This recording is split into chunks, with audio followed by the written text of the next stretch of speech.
Again welcome back to absolute cinema. Absolute സിനിമയുടെ 8ാമത്തെ എപ്പിസോഡിലേക്ക് എല്ലാവർക്കും ഹാർദവമായിട്ടുള്ള സ്വാഗതം. യുദ്ധത്തിൽ ഒരിക്കലും ഒരു വിജയം ഉണ്ടാവുകയില്ല. ഏറ്റവും അധികം നഷ്ടം സംഭവിക്കുന്നത് ആരാണോ അയാൾ ഒരു പക്ഷേ പരാജിതനായേക്കാം. എന്നാൽ മറുവശത്തുള്ള വിജയിക്കും പറയാനുള്ളത് നഷ്ടങ്ങളുടെ കഥകൾ മാത്രമായിരിക്കും. ആകയാൽ യുദ്ധം എന്നത് ഒരു നഷ്ടക്കച്ചവടമായി വിലയിരുത്താം. ഇന്ന് നമ്മൾ സംസാരിക്കുന്ന സിനിമ സംസാരിക്കുന്നതും ഇതേ വിഷയമാണ്. യുദ്ധം, അതിജീവനം, മാനവികത. 1998 വിശ്വവിഖ്യാതനായിട്ടുള്ള ഡയറക്ടർ സ്റ്റീഫൻ സ്പിൽബർഗിൻ്റെ സംവിധാനത്തിൽ പുറത്തിറങ്ങിയിട്ടുള്ള one of the best ever war based movie on this planet എന്ന് നിസ്സംശയം പറയാവുന്ന സിനിമയാണ് സേവിങ് പ്രൈവറ്റ് റയൻ. സിനിമയെക്കുറിച്ച് സംസാരിക്കുന്നതിന് മുമ്പ് ഈ സംവിധായകനെക്കുറിച്ച് 2 വാക്ക് സംസാരിക്കും. സ്റ്റീഫൻ സ്പിൽബർഗ് സിനിമയുടെ ഭാഷ തന്നെ മാറ്റി എഴുതിയിട്ടുള്ള സംവിധായകൻ. നമ്മളുടെ കുട്ടിക്കാലം മനോഹരമാക്കിയിട്ടുള്ള സിനിമകളിലൊന്ന്, ഒരുപക്ഷെ ഞാനോ നിങ്ങളോ ഒക്കെ ആദ്യമായിട്ട് കണ്ടിട്ടുള്ള ഒരു ഇംഗ്ലീഷ് സിനിമ ജുറാസിക് പാർക്ക്. അതിൻ്റെ ക്രിയേറ്റർ, VFXയിലൂടെ സിനിമയിൽ വിപ്ലവം തീർത്തിട്ടുള്ള സംവിധായകൻ. അദ്ദേഹത്തിന് തന്നെ ഷെൽഡേഴ്സ് ലിസ്റ്റ്, ചരിത്രത്തിൻ്റെ വേദന ലോകത്തെ അറിയിച്ചിട്ടുള്ള സിനിമ. E.T. അദ്ദേഹത്തിൻ്റെ ഭാവനയിൽ വിരിഞ്ഞ മറ്റൊരു ക്ലാസിക് സിനിമ. എന്നാൽ അദ്ദേഹത്തിൻ്റെ ഫിലിമോഗ്രാഫിയിൽ എന്നെ വിസ്മയിപ്പിച്ചിട്ടുള്ള സിനിമ അത് സേവിങ് പ്രൈവറ്റ് റയനാണ്. കാരണം ഇത് കേവലം ഒരു സിനിമ അല്ലെങ്കിൽ ഒരു കലാസൃഷ്ടി എന്നതിലുപരി ഒരു അനുഭവമായിരുന്നു, ഒരു പാഠമായിരുന്നു. ഇതുവരെ യുദ്ധം എന്നത് എനിക്ക് വാർത്തകൾ മാത്രമായിരുന്നു, കൂടുതലും നഷ്ടങ്ങളുടെ കണക്കെടുപ്പ് മാത്രമായിരുന്നു. എന്നാൽ ഈ സിനിമ എൻ്റെ ചിന്താഗതിയെ ആകെ തിരുത്തി. ഇന്ന് എനിക്ക് യുദ്ധമെന്നാൽ ഭയമാണ്, ആശങ്കയാണ്, അനിശ്ചിതത്വമാണ്. അത്തരത്തിൽ യുദ്ധത്തിൻ്റെ ഭീകരത വരച്ചു കാട്ടിയിട്ടുള്ള അത്ഭുത സിനിമയാണ് സേവിങ് പ്രൈവറ്റ് റയൻ. വർഷം 1944. ലോകം കണ്ടതിൽ വെച്ച് ഏറ്റവും വലിയ യുദ്ധങ്ങളിലൊന്നായിട്ടുള്ള 2ാം ലോക മഹായുദ്ധം അരങ്ങേറുന്ന സമയം. ഒരു വശത്ത് അമേരിക്ക, മറുവശത്ത് നാസി ജർമ്മനി. ജൂൺ മാസം 6, ചരിത്രം അതിനെ D-Day എന്ന പേരിൽ അറിയപ്പെടുന്നു. ആ ദിവസം ഫ്രാൻസിലെ ഒമേഹ ബീച്ചിൽ അമേരിക്കൻ സൈന്യം കടൽ കടന്ന് വന്നിറങ്ങുന്നു.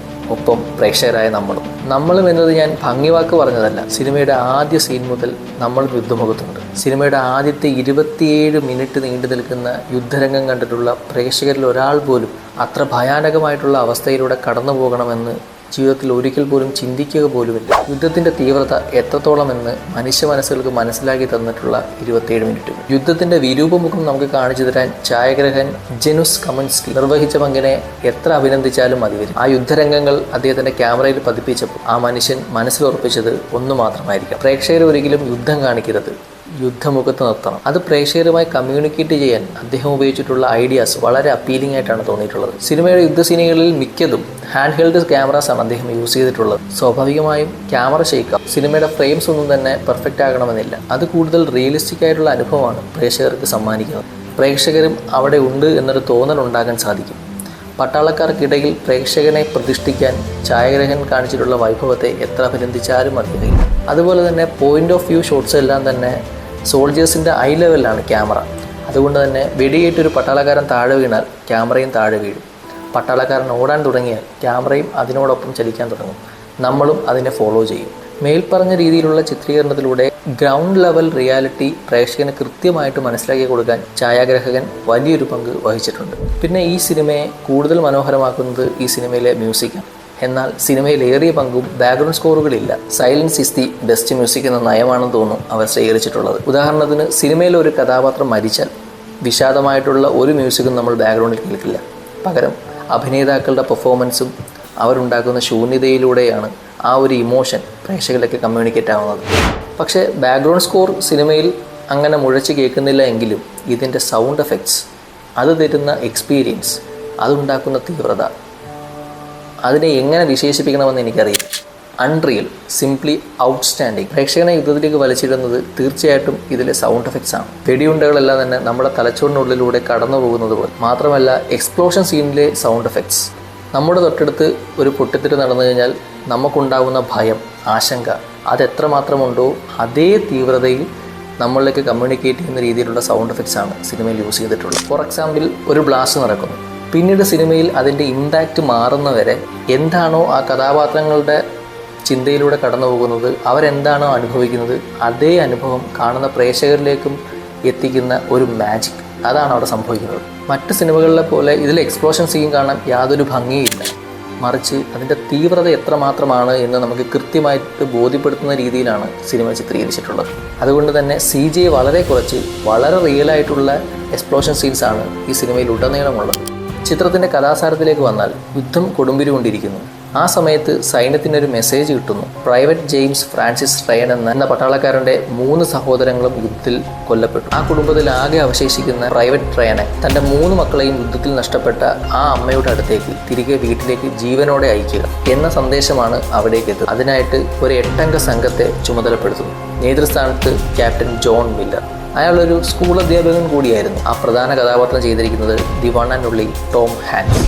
കാസ്റ്റവേ, ഫോറസ്റ്റ് ഗംപ് ഈ സിനിമയിലെ പെർഫോമൻസ് ആയിരുന്നു അതുവരെ ടോം ഹാൻസിൻ്റെ എൻ്റെ ഫേവറേറ്റ്സ് എന്ന് പറയുന്നത്.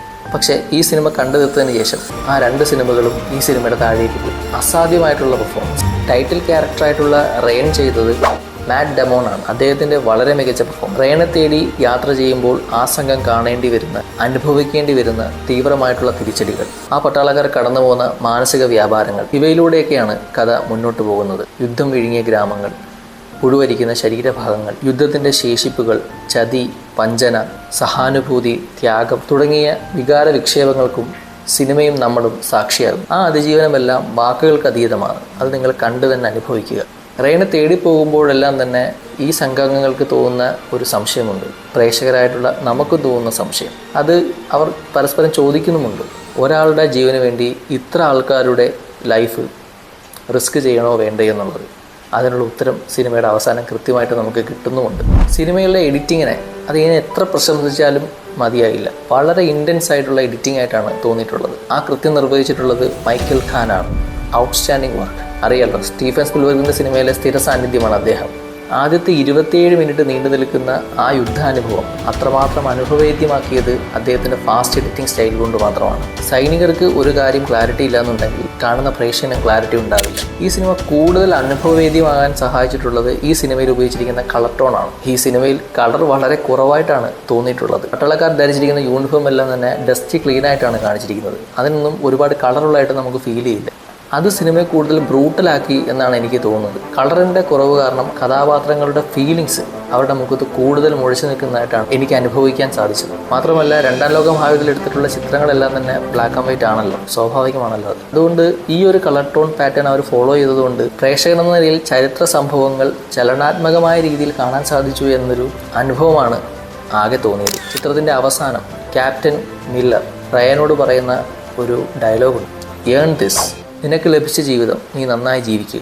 ഈ ജീവിതത്തിന് വേണ്ടി നിനക്ക് വേണ്ടി എത്ര ആളുകൾ മരിച്ചു എന്നത് നീ മറക്കാതിരിക്കുക. അവരുടെ ആ ത്യാഗത്തെ ഒരിക്കലും നശിപ്പിച്ച് കളയാതിരിക്കുക. ക്യാപ്റ്റൻ ജോൺ മില്ലർ റയനോടാണിത് പറയുന്നെങ്കിലും കണ്ടിരിക്കുന്ന പ്രേക്ഷകർക്ക് അത് നന്നായി കൊള്ളുന്നുണ്ട്. നാം ഇന്ന് അനുഭവിക്കുന്ന ഈ സ്വാതന്ത്ര്യം നമുക്ക് നേടുത്തുന്ന ആൾക്കാരോട് നമ്മൾ നീതി പുലർത്തുന്നുണ്ടോ? എത്രയോ മനുഷ്യരുടെ ജീവൻ്റെയും ത്യാഗത്തിൻ്റെയും ചോരയുടെയും ഫലമായിട്ടാണ് നാം ഇന്ന് അനുഭവിക്കുന്ന സ്വാതന്ത്ര്യം നമുക്ക് അനുഭവവേദ്യമാകുന്നത്. അതുകൊണ്ട് തന്നെ ജീവിക്കുക എന്നതും ഒരു ഉത്തരവാദിത്തമായിട്ടാണ് സിനിമ പറഞ്ഞു വെക്കുന്നത്. ഇത്ര ഗംഭീരമായിട്ടുള്ള സിനിമയായതുകൊണ്ട് തന്നെ പുരസ്കാരങ്ങൾ വാരിക്കൂട്ടിയിട്ടുള്ള സിനിമയാണ്. മികച്ച സംവിധായകൻ, മികച്ച സിനിമ ഉൾപ്പെടെ 11 ഓസ്കാർ നോമിനേഷനുകൾ, അതിൽ 5 ഓസ്കാർ അവാർഡുകൾ. മികച്ച സംവിധായകൻ, മികച്ച എഡിറ്റിംഗ്, മികച്ച ഛായാഗ്രഹകൻ, മികച്ച സൗണ്ട് ഡിസൈൻ എന്നിങ്ങനെ 5 കാറ്റഗറിയിലാണ് ഓസ്കാർ അവാർഡ് ഈ സിനിമ വാരിക്കൂട്ടിയത്. മികച്ച സംവിധായകനുള്ള ഗോൾഡൻ ഗ്ലോബ് പുരസ്കാരവും സ്റ്റീഫൻ സ്പിൽബർഗ് സ്വന്തമാക്കുകയുണ്ടായി.